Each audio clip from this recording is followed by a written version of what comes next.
कैसे हैं आप? आज हम लेकर आए हैं एक ऐसी कहानी जहां प्यार की शुरुआत एक अजनबी मुलाकात से होती है। सोचिए, एक अकेली लड़की आरुषि जो अपने बीते हुए कल से भाग रही है, और एक लड़का अर्जुन जो अपनी दौलत अपने दिल से जीता है। जब दोनों की दुनिया टकराती है तो सिर्फ इश्क नहीं, एक जख्मी अतीत भी सामने आता है। लेकिन प्यार इतना आसान नहीं होता। इस रिश्ते को न समाज अपनाता है, न परिवार। यह कहानी सिर्फ रोमांटिक नहीं, एक इमोशनल तूफान है जो आपको सोचने पर मजबूर कर देगा। कहते हैं मैं अजीब हूँ, शायद हूँ भी, पर मेरी किस्मत में एक खास इंसान को ढूंढना लिखा है। वो है पति, जिसके बिना मेरा श्राप नहीं टूटेगा। गुरु माँ ने कहा था, पूर्व दिशा के विशाल मैदानों में मिलेगा वो जो अपना होगा और आसमान छूने का सपना देखेगा। मैदान तो यहाँ बहुत हैं, पर किस्मत तो कहीं भी मिल सकती है। मेरा पहला काम पैसे कमाना। बिना पैसे के इस दुनिया में एक रोटी भी नहीं मिलती, और किस्मत बताने से बेहतर तरीका क्या हो सकता है? दीदी, मेरा हाथ देखोगी? बड़ी परेशानी में हूँ। मैंने उसकी आंखों में देखा, आंसू थे। मैंने सब बोल दिया जो उसके पति ने किया था, जो उसके पीछे चल रहा था। क्या मेरा पति ऐसा है? मेरी बात सुनकर उसने उसी वक्त तलाक का फैसला किया। मेरी शुरुआत ऐसी ही थी, थोड़ी धमाकेदार। इस घर में सब कुछ नया है, लेकिन ये आवाजें पुरानी लगती हैं। मुझे पता था कि मैं नीचे क्या ढूंढने जा रहा, लेकिन मेरा दिल जोर जोर से धड़क रहा था।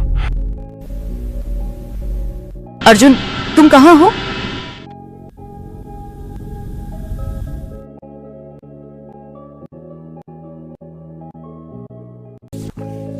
वो तस्वीर किसी ने जानबूझकर गिराई थी, जैसे कोई चाहता हो कि मैं उसे देखूं। इस घर में कुछ छुपाया गया है, और दादाजी को इसके बारे में सब पता था। आरुषि, नीचे कुछ मिला है। उस दिन से हमारा यकीन डर में बदल गया। जहर का पर्दाफाश हो गया था।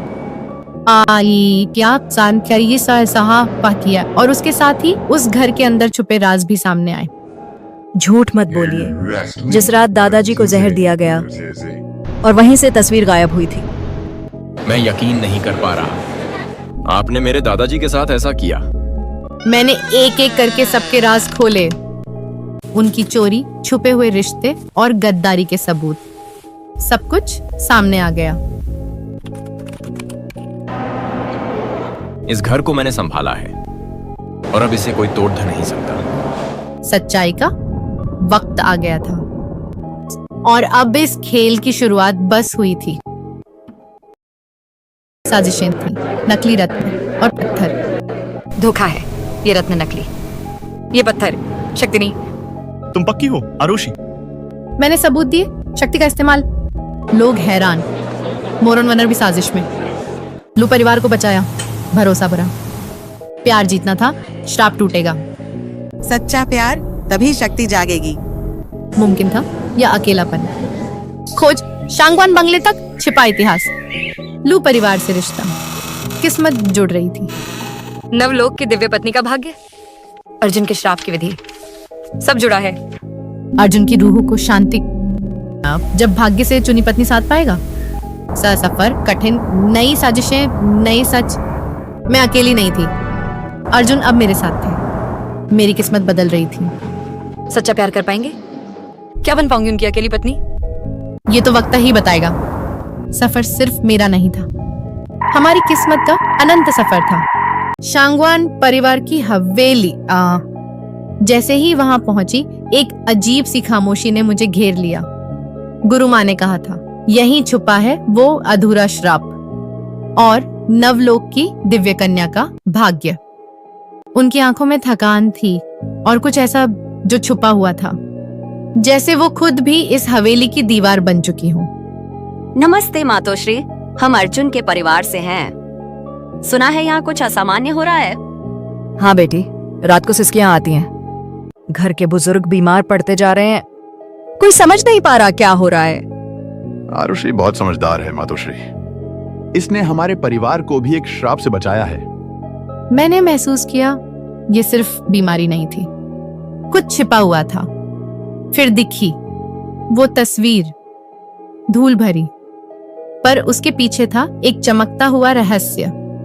ये तस्वीर कब से है यहाँ? सदियों से हमारे पूर्वजों की है। Quasi scourge novo cerebrotas है। मैंने उस तस्वीर को छुआ और एक कंपन सी फैल गई। अर्जुन मेरी तरफ देख रहा था, थोड़े चिंतित पर भरोसे से भरे। मातोश्री की आंखों में पहली बार एक उम्मीद दिखी। मैं जान गई थी, यही है वो दरवाजा जो हमें भाग्य से जोड़ता है। ये दीवारें, ये तस्वीरें, ये हवेली सिर्फ ब्रिक्स नहीं थी, ये भावनाओं, श्राव्य और अधूरे वादों से बनी थी। अब मेरा काम था इस उलझी हुई गांठ को खोलना और जानना कि अर्जुन के अधूरे भाग्य का सिरा कहीं यहीं तो नहीं छुपा। मेरा सफर अब और गहरा होने वाला था। हर पुरानी दीवार अब मुझसे बात करने लगी थी और हर राज मेरी आत्मा से जुड़ता जा रहा था। इस हवेली की हर दीवार पर एक कहानी लिखी थी, हर कोने में एक रहस्य छिपा था। रहस्य छिपा था। पुरानी किताबें और तस्वीरें मुझे नवलोक की दिव्य कन्या के भाग्य की ओर ले जा रही थी। मुझे पता था कि यहीं पर अर्जुन के अधूरे श्राप का समाधान मिलेगा। ये नक्काशी, इसमें कुछ खास है। मुझे लगता है इसी के पीछे कुछ छिपा है। क्या तुम अंदर कुछ महसूस कर रही हो आरुषि? मैंने अपनी शक्ति का इस्तेमाल किया। दीवार के पीछे से एक अजीब सी ऊर्जा निकल रही थी। यह ऊर्जा नकारात्मक थी, ठीक वैसी ही जैसी दादाजी की बीमारी के पीछे थी। यह शापित कला थी। ये कमरा, इसके बारे में किसी को नहीं पता था। बक्से के ऊपर धूल की मोटी परत थी। जैसे ही मैंने उसे छुआ, एक ठंडी लहर मेरी उंगलियों से गुजर गई। इसके अंदर ही इस परिवार की पीढ़ियों का दर्द कैद था। ये कठपुतलियां, नवलोक की दिव्य कन्या यही हैं। कठपुतलियां?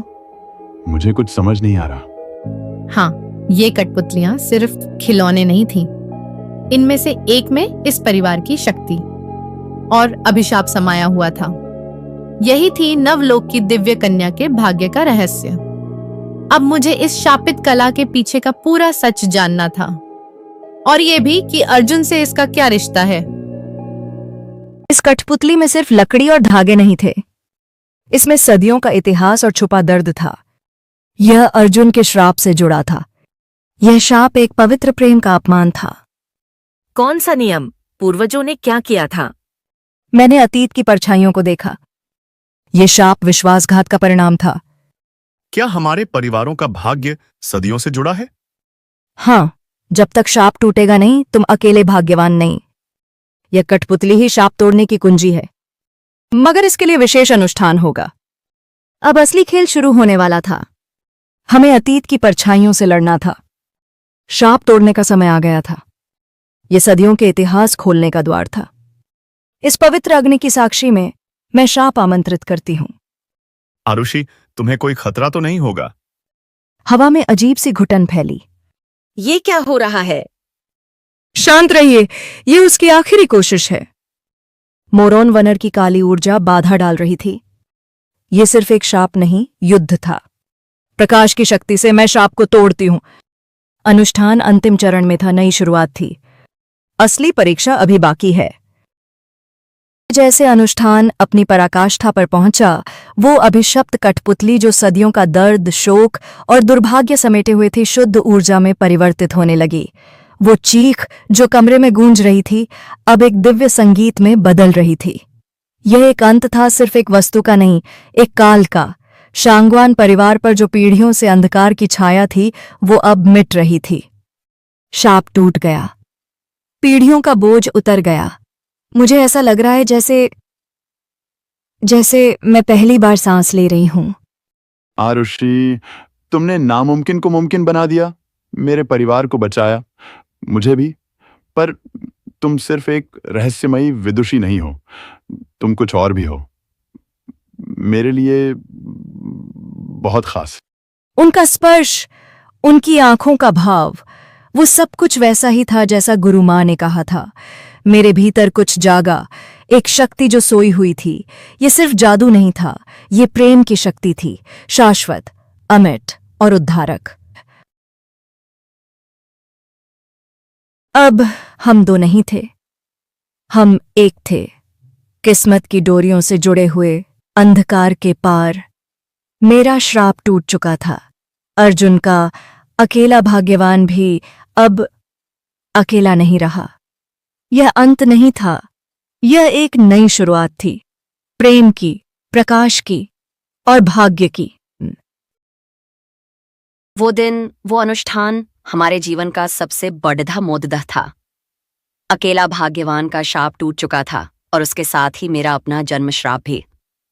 अब मैं सिर्फ एक ज्ञानी नहीं थी, मैं अर्जुन के साथ उनके नए जीवन की साथी थी। जीवन बदल चुका था। अर्जुन के व्यक्तित्व में एक बड़ा बदलाव आया था। उनके फैसले अब और अधिक स्पष्ट थे और उनके जीवन से वो अदृश्य बोझ हट चुका था। शांगवान परिवार भी अब शाप मुक्त था और खुशहाल जीवन जी रहा था। मैंने उनसे दोबारा मुलाकात की और उन्होंने हमें अहिंसा से अपना असीम आशीर्वाद दिया। अब मेरे पास वो सब कुछ है जो मैंने कभी सोचा भी नहीं था। एक परिवार, एक साथी और पास अपने से पहचान आए। और मैं तुम्हारे बिना इस मुकाम तक कभी नहीं पहुंच पाता। आरुषि, तुम मेरे लिए सिर्फ भाग्य नहीं, तुम मेरा पूरा संसार हो। मोरोन वनर की शक्तियां क्षीण हो चुकी थीं और वह अब किसी के लिए खतरा नहीं था। गुरु मां ने मुझे आशीर्वाद दिया और कहा कि मेरा अगला सफर अब मेरा अपना सफर है। भविष्य में और भी चुनौतियां होंगी, पर अब मैं अकेली नहीं थी। हमारी किस्मत की डोरियां हमेशा के लिए जुड़ चुकी थीं। ये कहानी सिर्फ एक शाप के टूटने की नहीं थी, ये दो आत्माओं के एक होने की कहानी थी। तारों की किस्मत ने हमें मिलाया था और अब हमारा नया अध्याय शुरू हो रहा था, प्यार, विश्वास और एक अटूट बंधन के साथ।